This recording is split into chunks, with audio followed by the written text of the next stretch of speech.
ఎవరు వెంకట్రామరెడ్డి? ఏ జిల్లా వెంకట్రామరెడ్డిని? ఏడికెళ్ళి పట్టుకొచ్చినావు? ఎందుకు పట్టుకొచ్చినావు? మనం మెదకులో చెప్తుండు, వెంకట్రామరెడ్డి టికెట్ అడగలే, నేనే పిలిచి ఇచ్చిన. ఎన్ని తీసుకొని ఇచ్చినావు సారు?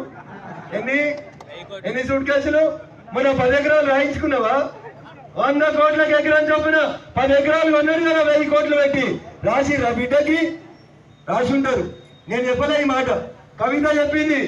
ఢిల్లీ పోలీసు వాళ్ళు చెప్పారు, శరత్ చంద్రారెడ్డి అని గోళీలు తయారు చేసుకునే కంపెనీని పిలిచి, అరే నువ్వు తెలంగాణలో వ్యాపారం చేయాలంటే నాకు 100 కోట్లు ఇవ్వాలని బెదిరించిందంట కవిత.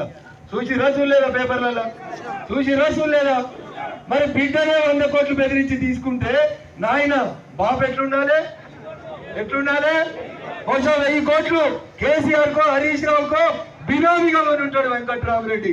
ఆ 1000 కోట్లు మళ్ళీ ఎత్తుకొని ఎడికైనా పోతాడేమో అని ఎంపీ టికెట్ ఇచ్చి సంకలం పెట్టుకున్నట్టున్నాడు.